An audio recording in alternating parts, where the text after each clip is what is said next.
Assalamualaikum warahmatullahi wabarakatuh. Alhamdulillahi rabbil alamin. Wabihi nasta'inu ala umuri dunya waddin.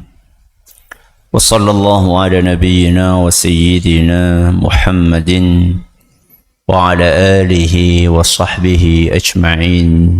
Amma ba'd. Kita panjatkan puja dan puji syukur kehadirat Allah Subhanahu wa Ta'ala.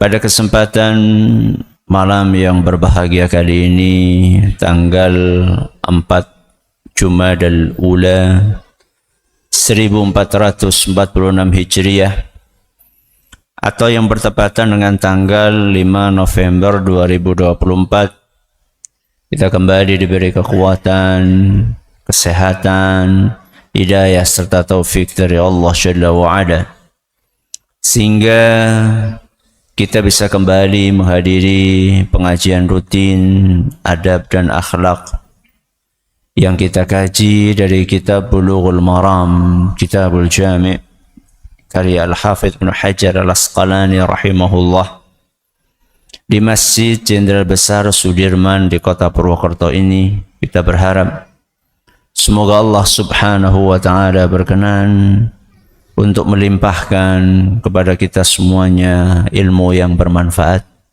sehingga bisa kita amalkan sebagai bekal untuk menghadap kepada Allah Jalla wa'ala. Allahumma amin.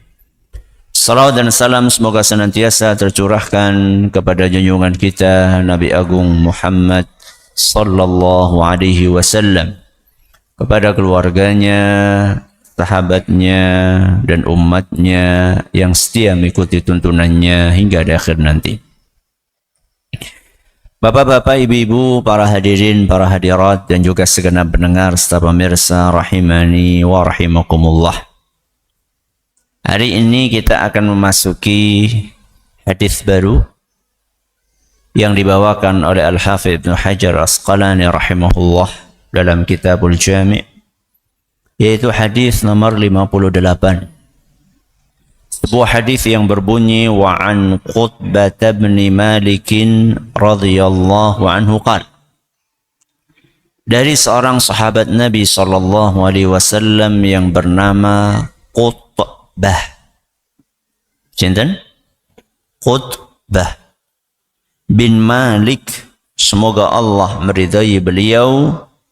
Beliau berkata, Kana Rasulullah sallallahu alaihi wasallam yaqul, Rasulullah sallallahu alaihi wasallam biasa membaca doa berikut ini, Allahumma jannibni munkaratil akhlaq.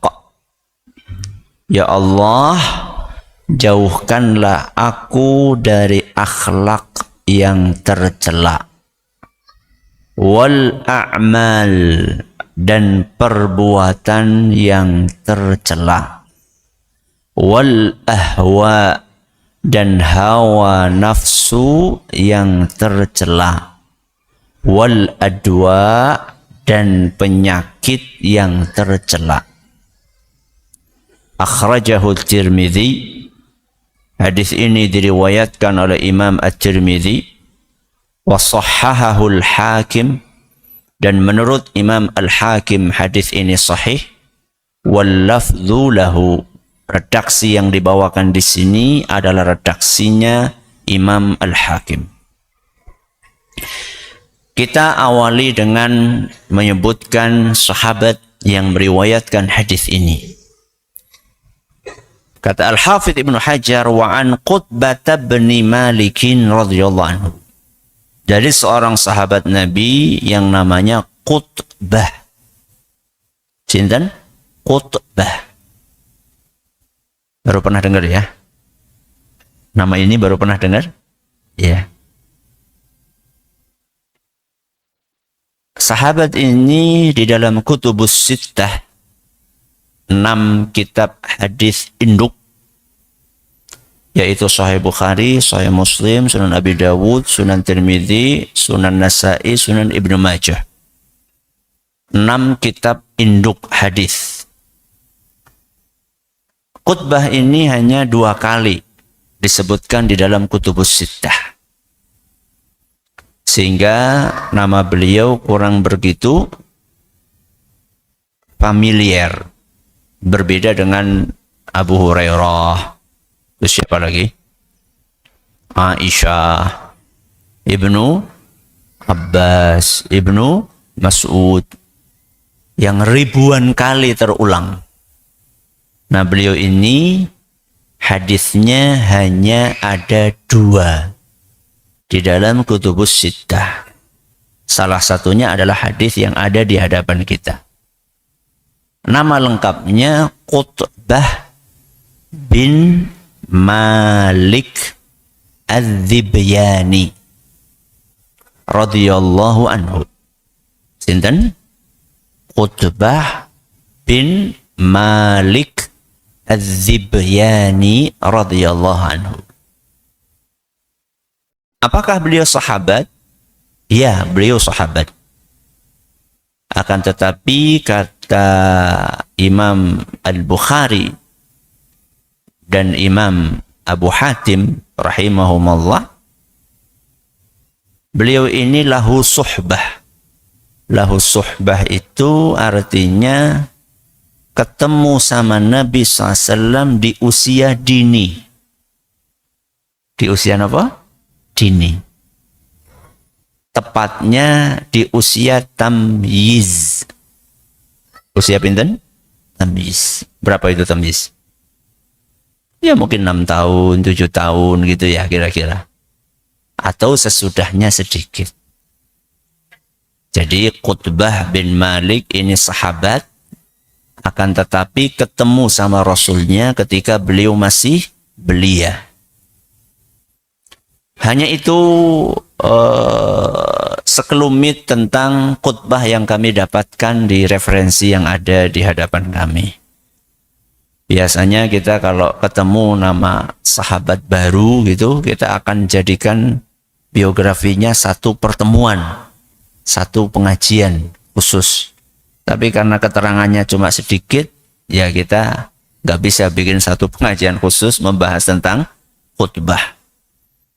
Baik, mari kita lihat hadis yang disampaikan oleh khutbah tadi. Karena Rasulullah sallallahu alaihi wasallam yaqul. Kata khutbah, Rasulullah SAW itu biasa membaca doa berikut ini.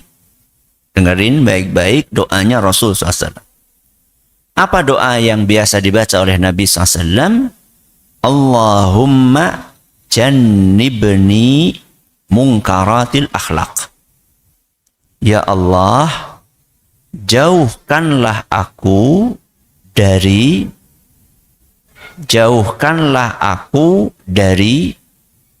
empat hal. Berapa hal?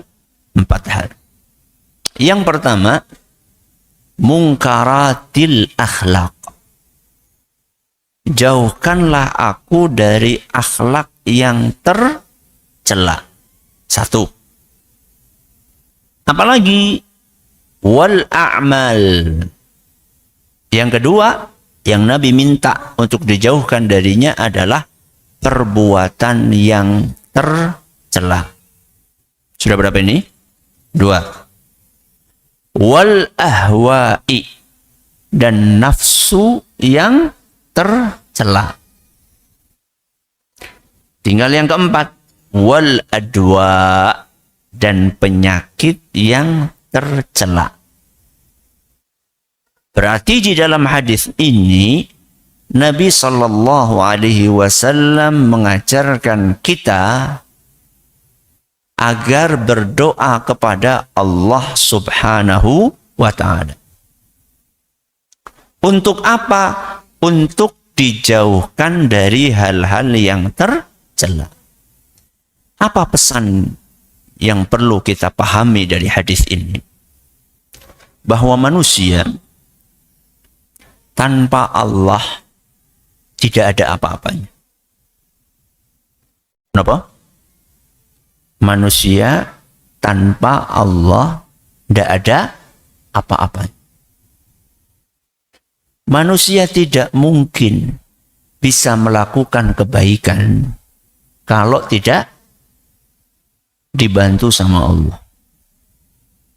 Dan tidak mungkin manusia bisa meninggalkan keburukan kalau tidak dibantu sama Allah. Yakin? Yakin enggak? Yakin. Pirang persen? Hah? 10? 100? Ora 1000? Yakin. Hakul? Yakin. Yakin sih, yakin. Rasulullah SAW manusia istimewa atau tidak? Hah? Super istimewa. Imannya di antara seluruh manusia yang ada di muka bumi ini, mulai dari ada manusia yang pertama yaitu Nabi Adam alaihissalam, sampai manusia yang terakhir menjelang hari kiamat. Dari sekian miliar atau triliun manusia, yang imannya paling tinggi siapa? Nabi Muhammad SAW. Itu pun beliau berdoa kepada Allah. Minta dijauhkan dari 4 hal yang tercela. Apalagi nyong karo jenengan. Apalagi kita. Ya.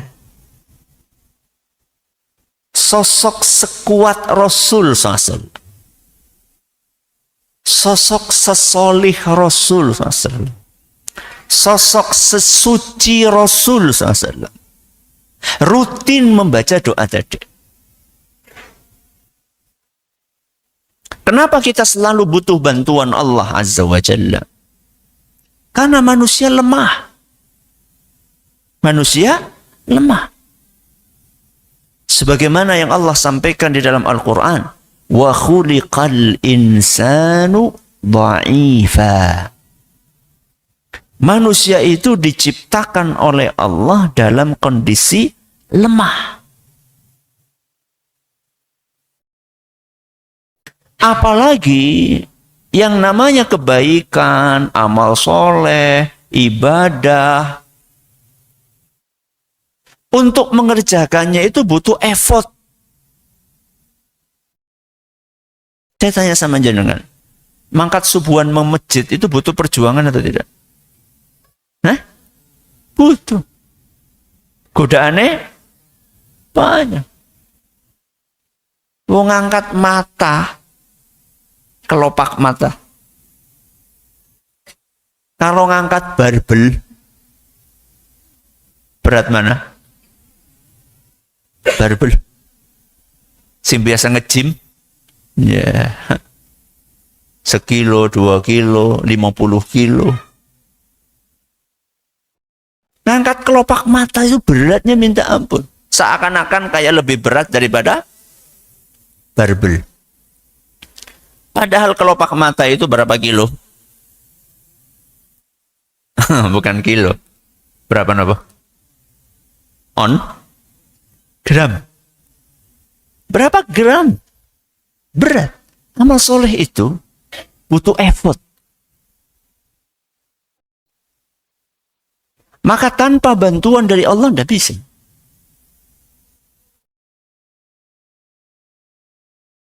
Kebalikannya, keburukan, dosa, maksiat, itu rata-rata enak. Rata-rata apa? Enak. Disukai oleh nafsu. Sesuatu yang enak disuruh ditinggalin, sesuatu yang berat disuruh dikerjain. Ini kalau nggak ada bantuan dari Allah, nggak mungkin. Di dalam Al-Quran, surat Al-Hujurat, ayat 7. Surat apa? Al-Hujurat, ayat 7. Allah subhanahu wa ta'ala menggambarkan tentang para sahabat Nabi kita Muhammad sallallahu alaihi wasallam. Bagaimana, apa rahasianya mereka bisa sedemikian kokoh di dalam memegang keimanan. Seperti Bilal, seperti Sumayyah, seperti Yasir, seperti Ammar, dan sahabat-sahabat lainnya yang disiksa tapi mereka tetap kokoh berpegang dengan keimanan. Kalau kita dengar cerita mereka, kok kita kena sedikit aja dari apa yang mereka alami, mungkin sudah apa? Pindah server katanya. Sudah apa? Pindah server. Kur pengen ngopi, pindah server. Ya. Sedemikian remehnya ujian yang dialami, rela untuk murtad. Para sahabat, kenapa mereka begitu kuat keimanannya? Padahal mereka hidup dalam kekurangan, serba susah. Ya. Bahkan ada di antara mereka yang ketika meninggal dunia gak punya kain kafan. Yang ada adalah baju yang dipakainya. Kalau ditarik ke atas untuk menutupi mukanya, maka kakinya kebuka. Kalau ditarik ke bawah, nutupi kakinya, maka mukanya terbuka. Nggak cukup untuk membungkus rapat tubuhnya. Nggak ada. Adanya cuma itu. Akhirnya apa yang dilakukan? Pakaian itu buat nutupi bagian kepala, yang bagian kakinya ditutupi dengan rumput. Hidup dengan segala kekurangan.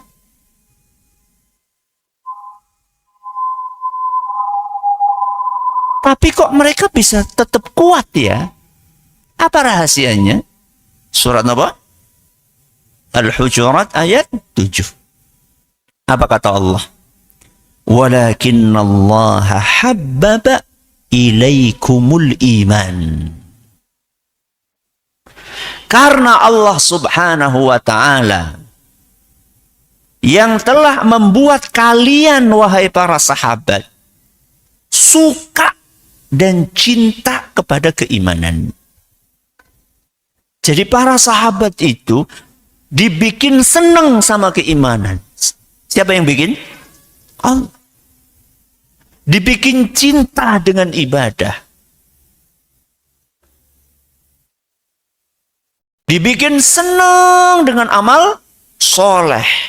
Baca Quran, tahajud, sedekah. Allah bikin mereka suka. Wa zayyanahu fi qulubikum. Dan Allah bikin keimanan, amal soleh, ibadah terasa indah sekali di dalam hati. Menikmati, nyaman.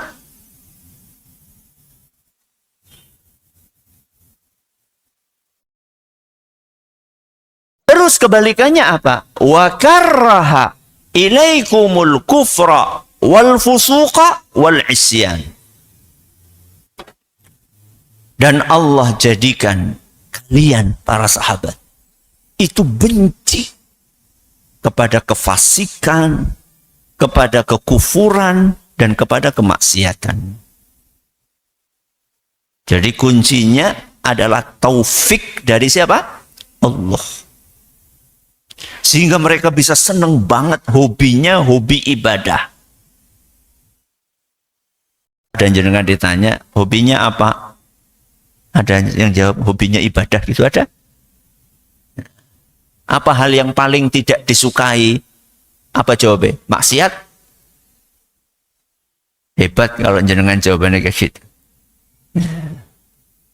Rata-rata hobi yang paling, hobinya apa? Main bola, apa lagi? Mancing, dolanan darah, Apa mending gowes. Rata-rata gitu kan. Apa yang hal paling tidak disukai? Orang ditraktir. Gak ada maksiat.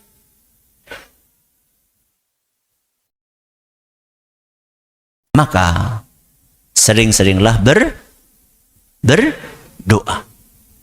Sering-seringlah berdoa. Karena satu-satunya yang bisa memberikan hidayah dan membimbing kita kepada kebaikan hanya Allah. Dan satu-satunya yang bisa menghindarkan kita dari keburukan adalah Allah. Makanya di dalam Sahih Muslim disebutkan bahwa salah satu doa yang dipanjatkan oleh Nabi SAW adalah Allahumma dini li ahsanil akhlaq. Wahai Rabbi, berikanlah aku petunjuk kepada akhlak yang terbaik. Berikanlah aku petunjuk kepada akhlak yang terbaik. La yahdi li ahsaniha illa anta. Karena tidak ada yang bisa memberikan petunjuk kepada akhlak terbaik kecuali hanya Engkau, wahai Rabbi. Tidak ada. Padahal Rasulullah SAW orang yang dipuji oleh Allah, wa innaka la'ala khuluqin azim. Orang yang sudah dipuji oleh Allah, sungguh engkau wahai Muhammad benar-benar berakhlak mulia. Orang yang sudah dipuji sama Allah dengan pujian seperti ini, masih angkat tangan berdoa kepada Allah. Kok kulo kali jenengan ora tau ndonga, kuwi jenengane apa? Kebangetan. Terlalu itu. Jadi Nabi minta kepada Allah supaya dikasih petunjuk kepada akhlak yang terbaik. Wasrif anni sayyi'aha. Dan jauhkan aku dari akhlak yang buruk. Kenapa? La yasrifu anni sayyi'aha illa ant. Karena hanya Engkau wahai Rabbi yang mampu untuk menjauhkanku dari akhlak yang buruk. Dah ya. Jadi pesan yang harus kita fahami apa? Kita tanpa Allah tidak ada apa-apanya. Apa pesannya? Kita tanpa Allah tidak ada apa-apanya. Mari kita masuk kepada isi doa Nabi SAW tadi. Doa Nabi SAW yang ada di hadis nomor 58 bunyinya Allahumma jannibni. Ya Allah, jauhkanlah aku. Menarik untuk kita cermati. Kalimat yang dipakai oleh Nabi SAW. Ya Allah, jauhkanlah aku. Jadi Nabi SAW bukan sekedar minta kepada Allah supaya tidak terkena akhlak buruk. Enggak. Tapi Nabi SAW minta kepada Allah agar dijauhkan. Dijauhkan artinya nggak ketemu sama sekali. Bahkan kalau bisa nggak ngelihat sama sekali. Jauh sejauh-jauhnya. Makanya dalam doa iftitah, apa bunyinya? Salah satu doa iftitah bunyinya apa? Allahumma ba'id baini wa baina khatayaya kama ba'atta bainal masyriqi wal maghrib. Hadis riwayat Bukhari dan Muslim. Ya Allah, jauhkanlah aku dari dosa-dosa seperti Engkau membuat jauhnya jarak antara timur dan barat. Jenengan di ujung timur bisa nggak ngelihat sesuatu yang di ujung barat? Tidak bisa. Jadi Nabi SAW mengajarkan kepada kita agar minta kepada Allah dijauhkan dari hal-hal yang buruk sejauh-jauhnya. Berarti pesannya apa? Pesannya nggak cuma doa, tapi juga berusaha menjauhi. Jadi nggak cuma doa, matanya karo apa? Jelalatan. Enggak. Nggak cukup kita hanya berdoa, tapi juga kita berusaha menjauhi. Menjauhi perilaku buruk atau orang-orang yang berperilaku buruk? Hah? Menjauhi perilaku buruk atau menjauhi orang yang berperilaku buruk? Dua-duanya. Berarti kalau ada orang berdoa seperti doa tadi, ya Allah jauhkanlah aku dari akhlak yang tercela. Kok masih suka mendekat dengan orang-orang yang akhlaknya tercela, berarti belum serius doanya. Kenapa demikian? Karena perilaku buruk itu nular. Apa? Nular. Su'ul khuluqi yu'di. Perilaku yang buruk itu nular.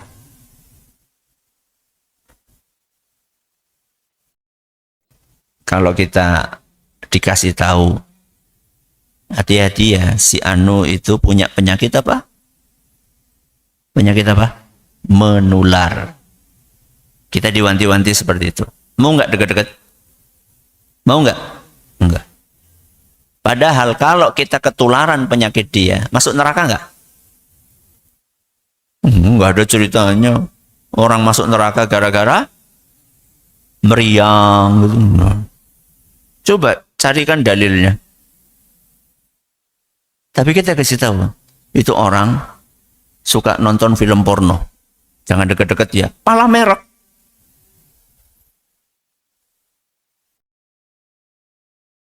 Itu orang sombong.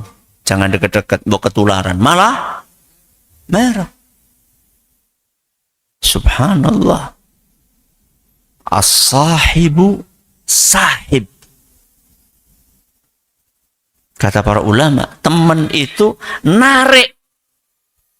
Teman itu apa? Narik. Pertanyaannya, narik kepada kebaikan apa keburukan? Tergantung. Kalau teman itu baik, maka akan menarik kepada kebaikan. Kalau teman itu buruk, maka akan menarik kepada keburukan. Maka hati-hati cari teman, apalagi teman hidup.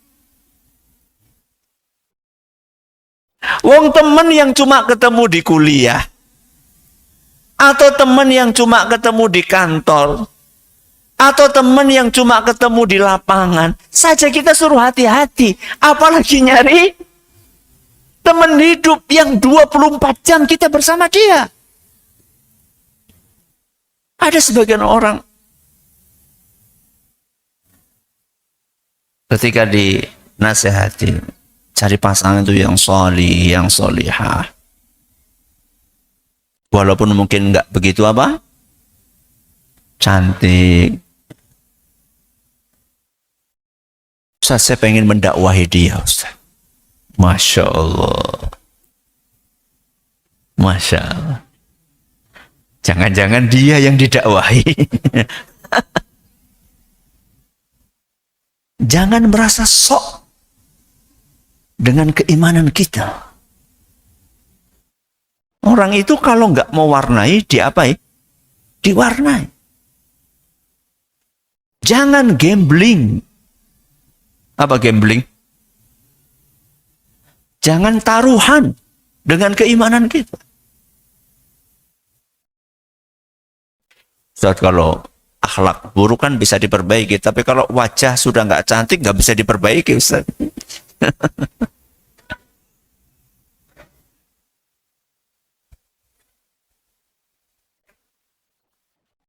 Orang masuk surga bukan dengan apa? Kecantikan. Bukan dengan ketampanan. Beberapa hari yang lalu, saat belajar kitab Al-Adabul Mufrad,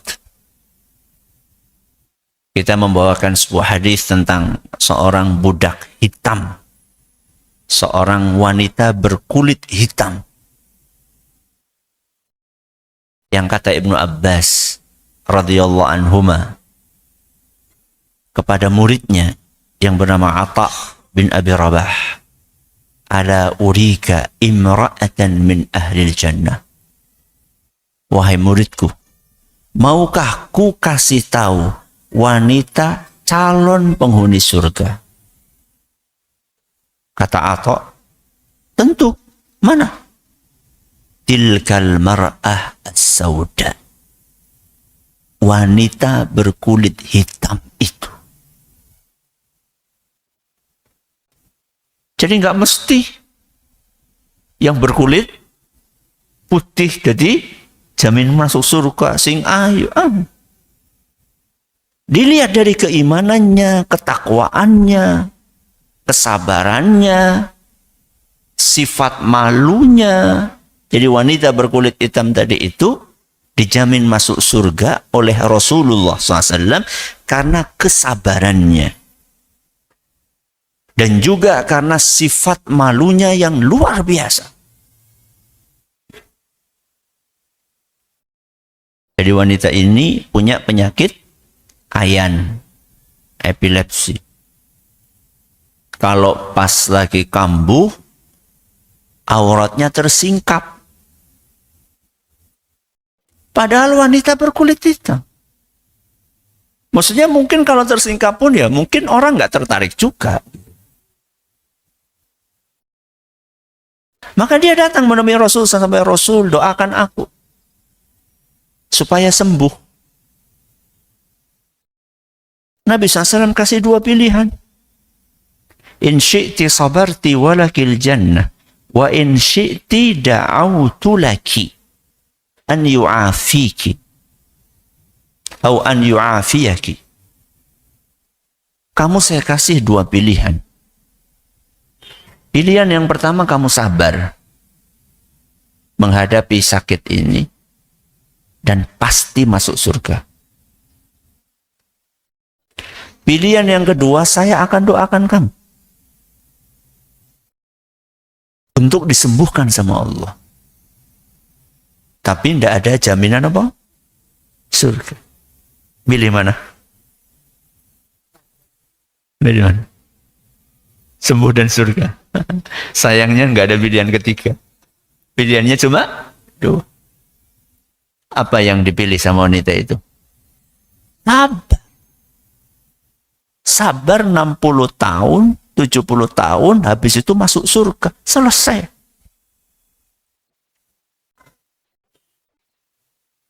Tapi wanita itu sebelum Rasul SAW pergi masih minta lagi, wahai Rasul, iya saya sabar. Tapi saya minta satu aja. Doakan auratku tidak tersingkap ketika aku lagi kambuh. Itu. Jadi bukan minta disembuhkan. Minta supaya saat kambuh auratku dijaga oleh Allah. Didoain sama Nabi SAW. Dan sejak itu, setiap kambuh, walaupun kejang-kejang, walaupun tidak sadar, auratnya sama Allah ditutup.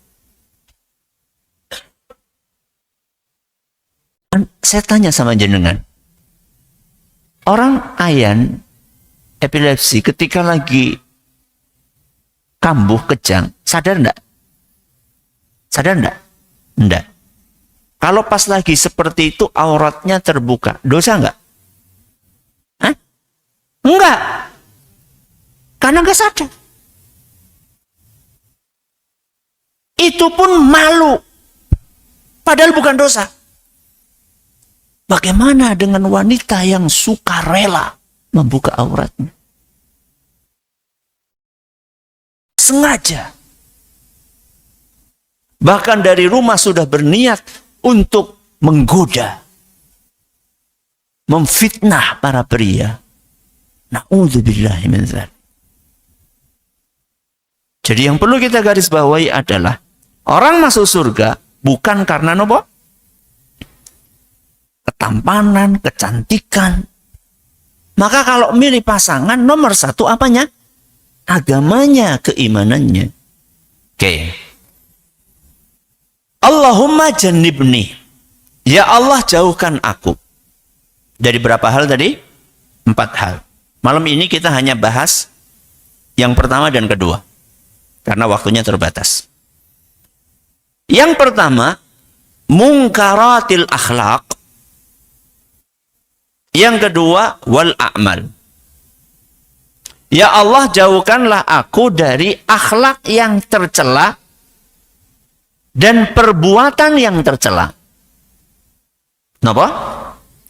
Akhlak yang tercela dan perbuatan yang tercela. Pertanyaannya, apa bedanya akhlak sama perbuatan?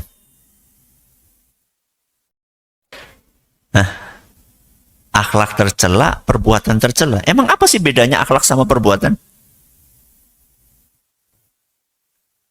Ada beberapa penafsiran ulama. Saya bawakan dua penafsiran. Penafsiran pertama mengatakan, akhlak adalah sesuatu yang sifatnya batin. Apa? Batin.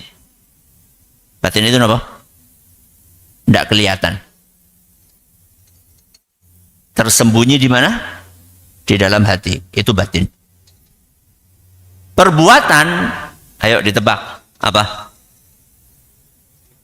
Sesuatu yang sifatnya lahir. Lahiriah. Berarti yang kelihatan. Ini penafsiran pertama. Penafsiran kedua, akhlak adalah sesuatu yang berhubungan dengan hak sesama manusia. Kenapa? Sesuatu yang berhubungan dengan hak sesama manusia. Ayo ditebak, kalau perbuatan apa?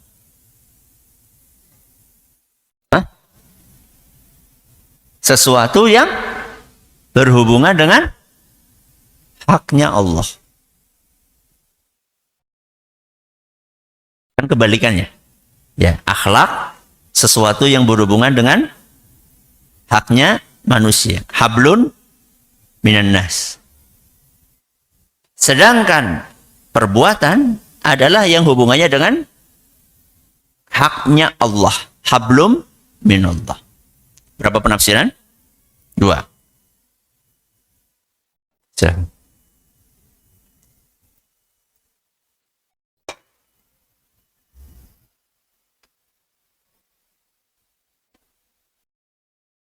Alhamdulillah, wassalatu wassalamu ala rasulillah, amma ba'd. Sebelum kita jabarkan dua penafsiran tersebut, kita ingin ulang lagi. Penafsiran pertama, perbedaan akhlak dan perbuatan apa? Akhlak adalah sesuatu yang sifatnya batin. Perbuatan, sesuatu yang sifatnya lahir.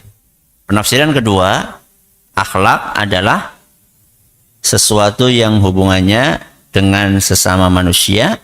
Perbuatan, sesuatu yang hubungannya dengan Allah. Mari kita kasih contoh satu persatu.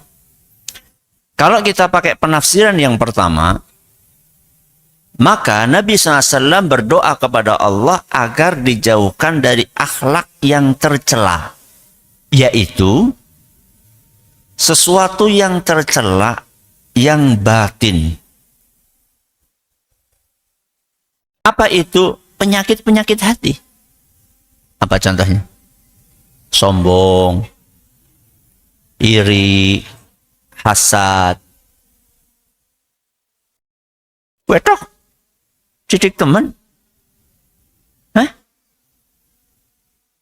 Suudzon, ria, ya, pelit, dendam, rakus, tamak, cinta berlebih terhadap dunia, tidak meyakini adanya Allah, tidak meyakini adanya surga dan neraka, tidak meyakini Islam adalah agama yang sempurna, tidak meyakini bahwa satu-satunya agama yang diterima oleh Allah hanyalah Islam. Ini semua adalah akhlak yang tercela. Karena itu tempatnya di dalam hati. Nabi SAW berdoa kepada Allah agar dijauhkan dari penyakit-penyakit hati.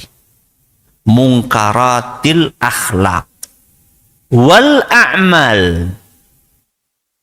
Juga Nabi SAW minta agar dijauhkan dari perbuatan yang tercela, yaitu perbuatan-perbuatan buruk yang lahiriah, yang kelihatan.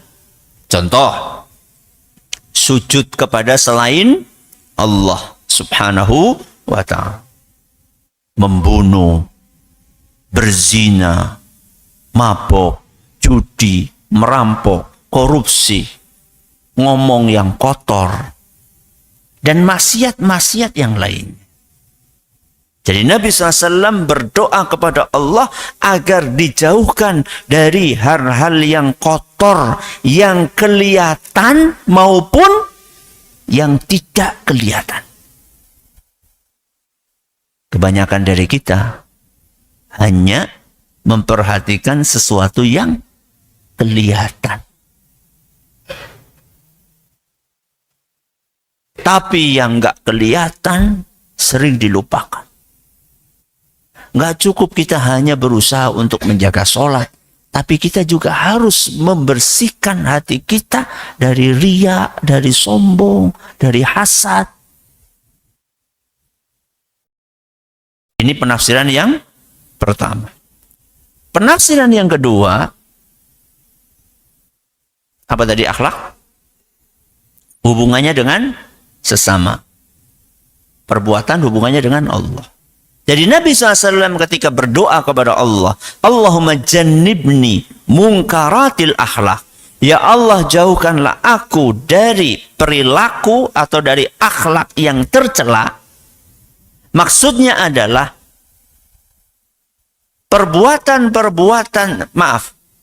hal-hal yang tercela sesama manusia. Contoh, durhaka kepada siapa? Orang tua. Istri tidak taat kepada suami di dalam kebaikan. Suami tidak menafkahi istrinya. Berbuat jahat kepada tetangga.